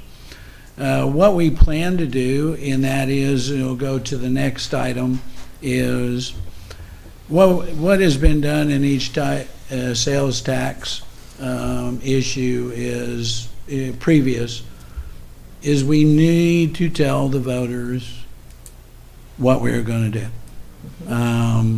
I think that's been the largest thing, and I know the last sales tax, we told them exactly what we would do with parks. We told them the exact budget. We told what we would do with downtown, and of course what we would do with housing. It is one of those, I feel this is necessary going forward, but this sales tax question before is truly, and I'll save that for the next one, is to sit there and address our street situation, those that not only are the highway, but those that connect to the highway in a specific purpose. But it is one of those, if your approval is given tonight, then that will be placed on the ballot for the voters of Coffeyville, the citizens of Coffeyville, on whether to approve or to not approve the sales tax continuing for the next 10 years. And it's, once again, not a new tax. It's just the continuation. Yes. To be able to do projects like that were presented tonight that came out of the highway fund, city, the sales tax. Because if that doesn't happen, then we have to pull them from somewhere else, and That is, and I'll explain that in the next. yes, yes. Next. Okay. Mayor, can that be rolled into the November election? That's what we're asking. That's what we're asking to do next. Yeah. Yeah, that's on the next, It's a special election. I thought you well, A special question. special question, Special election question. question. Right, right, Yeah, November ballot. right. yeah, special election question, right on there. Okay, so, any further questions? Okay, if not, I will move to approve Resolution R-23-53 as presented. I'll second. Motion is made by Mayor Van Oster, seconded by Commissioner Maples to approve Resolution R-23-53 as presented. Commissioner Spindell. Aye. Vice Mayor York. Aye. Commissioner Jones. Aye. Mayor Van Oster. Aye. Commissioner Maples. Aye.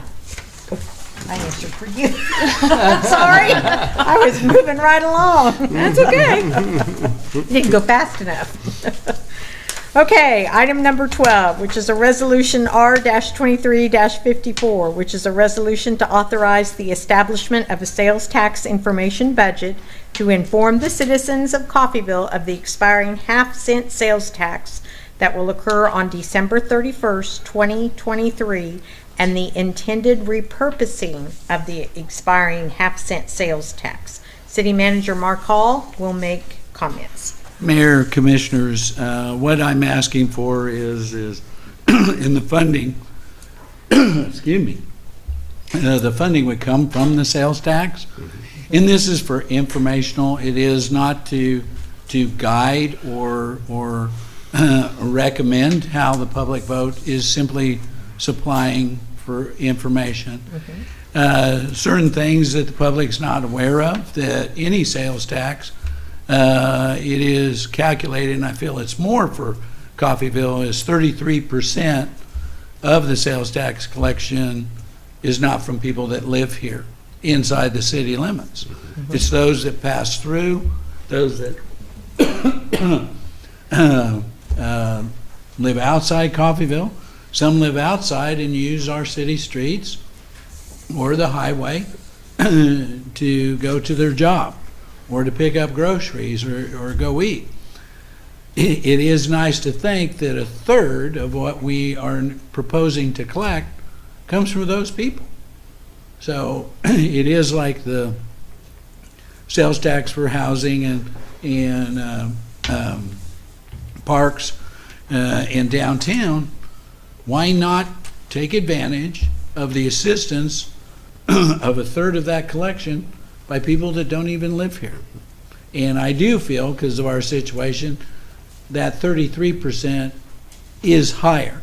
More in the 40% is from people that don't even live here. So it is one of those that the sales tax, which we'll communicate by giving a budget for the next 10 years. We'll give the streets that will be done, and those will be accomplished, if not more. It is one of those that 100% of the sales tax stays in Coffeyville. That is the question I'm always asked is, well, it's passed, does it go somewhere or somewhere else? No, it can only be used by this special election question is here in Coffeyville and for the designated purpose that we told the public to vote on. There is other things that the benefit of a sales tax, which will be explained to the public, that sits there and says this is something. And it is, I think, the theme and is explaining what are conditions of our street, which we know that it's been a very a question that is common. And then he also is explaining how many miles of our street system that we have. And a lot of people know roughly 108 miles. Almost you could drive to Wichita is through our street system. And with that, you have to maintain.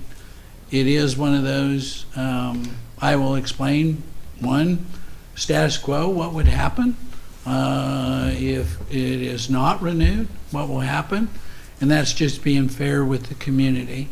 And it is one of those, we want them to be informed about the decisions, for the future of Coffeyville. So what I'm asking here is it comes out, and that is strictly for informational, that most of the sources that we have are free to use, and they want us to inform the public.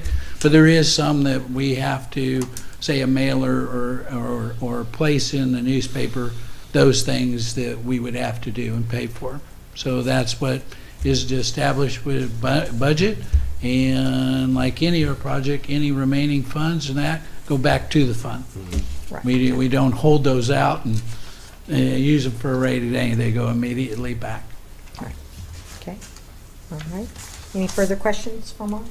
So just for educational purposes, when we look at the sales tax report, so year-to-date, that half-cent for highway has generated $627,710. So yes, sir.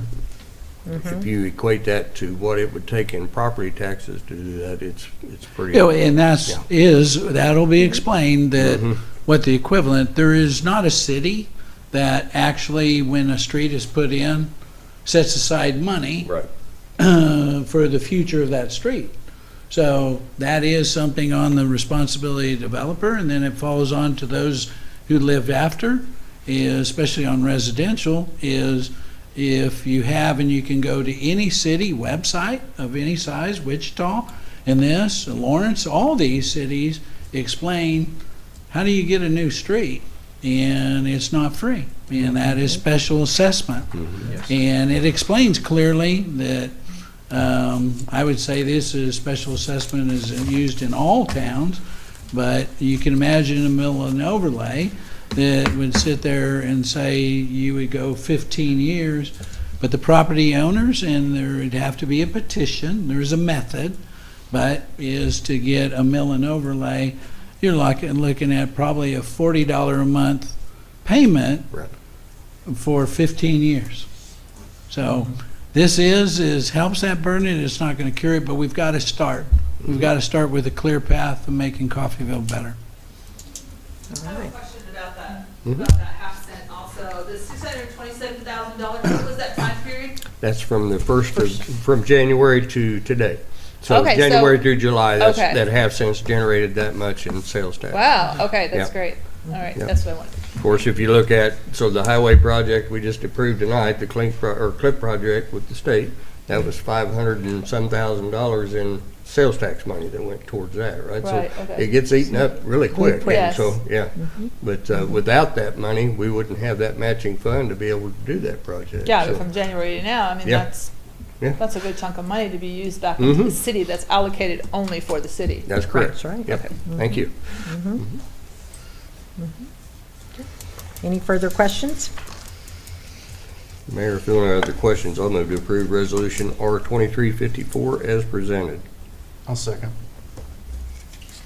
Motion is made by Vice Mayor York, seconded by Commissioner Swindell to approve Resolution R-23-54 as presented. Vice Mayor York. Aye. Commissioner Jones. Aye. Mayor Van Alster. Aye. Commissioner Maples. Aye. Commissioner Swindell. Aye. All right. We will now move on to our city manager's report. Mayor and Commissioners, it was cooler today. I think everybody noticed that, but crews they're still out there in the heat doing their job. I know we had electrical, kind of a catastrophe or an event. I do, and I know you expressed your appreciation. It was largely outside, just because of the amount of trees that were falling and hitting lines. But we were fortunate enough to not, as some communities, were totally devastated. So I'm proud they started in the, of course, in the morning and then ended up close to midnight, getting people back on. CRMC, of course, that is a priority. They had generators kick on, which is super fantastic, but they were a priority for us getting done. All the others, the other departments, were working, and I say this each year. We maintain during the winter and set up what we need to do. So when it comes spring and summer, we're not just behind in everything. And we're going into we'll be moving to end of August, and that's where we start picking back up, is getting ready for the next year. So I commend all the departments. That is a focus that they've always had, that sometimes our busiest period, instead of being in the warmer months, is actually in the colder months, that we can do a lot of things. So they're doing that and making plans for that, and just proud of them. I think there is going to be announcements of housing. They've done a lot of great things, and a lot of, we'll say, recognition is, would you say nationally? Would you say nationally? You'd have to say nationally. Is I think so. for what is being done and what Coffeyville is doing. There's things that, like, say, not only programs that we have, but the recognition nationally, to actually hear somebody, and she'll explain that in the future, but to actually hear somebody that is clear out on the East Coast to sit there and say Coffeyville, and then be able to sit there and look that up on the map and go, this is what those people are doing. So I'm very proud of housing, their programs that they got, and that'll be a big update of things that they'll be doing, and so I'm excited for that. But then, all the departments, I just appreciate what they're doing to get done. So if there's any questions, I'd be glad to answer those.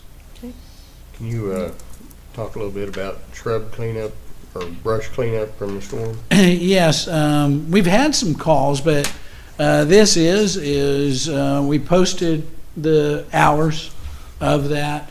What we've been doing and working with, because we're picking up too, we took a lot of hits in the park. We only have so many people, but we put out that if you're 65 years or older or disabled or need assistance, please call. We'll be glad to and go out. We know some have, like say, don't have the capability, and it is one of those. So we're leaning forward that, trying to get as much done. But it is one of those, the city will always be there, and we might have to even do other things to help assist with this. But Did we extend the hours of the tree dump, or? we did, and then they're going back. Yes, so we extended the hours. We opened on Monday from 10 to 6, and then today we were open from 7 to 2. Tomorrow we'll be open 7 to 2, and then we'll go back to normal hours, 3 to 6 Thursday and Friday, and then 8 to 4 Saturday, and noon to 4 on Sunday. Very good, thank you. Yeah. But we'll keep a monitor of that. Absolutely. All right. Thank you, Mark. Okay, now we will move on to comments from commissioners and staff. And tagging on to Mark and about Saturday Storm, I do want to thank, and I know we all feel that way about Absolutely. how public service and the electric department, it was all day and into the evening. And like you said, they're still dealing through things, and but they worked a lot, and we're very, very, very appreciative to them for what all they do, because I'm sure they would have rather been doing other things Saturday. It's their days off, but they came through for us as always when they're needed, and that is very much appreciated. Yes. And because like you said, we have cleanup of our own to do. When I was driving, I had to be somewhere this morning. When I came back through on the overpass, Fair and Rodeo is already setting up, and we had lost limbs and trees and things out there, so we had to do our own cleanup too, besides help some of the citizens and that cannot, and then take care of the hours at the tree dump extra. So just a lot to do for that. The other thing I want to say is how good it was to see the Midland Theater sign on. That was great. I know it was your night for the vaudeville, but that was excellent to see that happening, and progress and moving forward. Absolutely. And it's what a long time coming. Yeah. It is. Yep. It is. Okay, that's all I have. Anybody have anything else? I just wanted to do a big thank you to our staff for the budget workshops, and Yes. For Stephanie for coming back and helping with that, and It is, and all the department heads that came in to present their budgets, and it's always a process to go through. I will, and will say that the staff does, under your recommendation. I think that, and the commission is, our mission is, as instructed, to hold that mill levy. Yes. And we have done, when comparing to, we are gaining a little back, but compared to 19, for the 20s budget and 21, we were starting the budget in the general fund close to $500,000 short. We held the mill levy for those years. Valuation is come back, but that is the instruction of the commission is we do not want to raise the mill levy unnecessarily. So that's been accomplished, and staff is proud to, I guess you want to say, please the commission and do what it takes to make those things happen. And the only other thing I had, Mayor, was we did have the 7th annual Vaud in the Ville. If you missed out on it, you missed a great show. A lot of local grown talent, right? So not all of them live here anymore, but it was locally grown folks. So the Euler family is always tremendous. Mr. Walterscheid did a great job with his piece in that with the magic show. Tori and her husband did such a fantastic job. It was just a wonderful night, a great show, and driving down 8th Street and be able to see that sign lit up, as you can see it from like 8th and Union now, so it gives you a good feeling when you see that. It does. And, yeah. Good point, good Yep. point, yes. Anything else? That's all I had. Do want to remind Interstate Fair and Rodeo Mm-hmm. starts next week. I know they've been working hard on all of that and getting it together, and we have all the shows they have for the junior livestock stuff, the pigs, the goats, I don't know what all, sheep, the whatever that they have. And then their big sale is, I believe, Friday, the junior livestock market sale. So, plus, the carnival's out there. They have the bake sale. They have bull riding one night. I think Corporate that's challenge. Tuesday. Rodeos Wednesday, Thursday, and then 2 nights of demolition derby on Friday, Saturday. And they work hard on everything they do, and they are all volunteers. And Jim, are so you involved we need with to point. the corporate challenge bull riding? Yes. So they do quite a bit, and so please show your support by going out there and attending, and because it's always a good time for everybody out there and for Coffeyville. Mayor, I did have one. Uh-huh. I'm sorry. Go ahead. CCC is getting ready to fire up again for this fall, so we are seeing a lot of new folks in town, a lot of new kids in town, and so please go out of your way to make them feel welcome. Yeah. Yep. Good group of kids. Yes. it is. Yes, Yep. yes, it is. In fact, they're having Friday, I think from 5 to 7, they're having what they call a Taste of Coffeyville in the Fountain area. Oh, great. And they have invited civic groups, churches, businesses, whatever, to come and kind of tell them about yourself and display if you can. So that's a good way to welcome them. Okay. All right. Okay, if that's it, then I will make a motion to adjourn. Second. Yeah. Motion is made by Mayor Van Oster, seconded by Commissioner Maples to adjourn. Can I see a show of hands?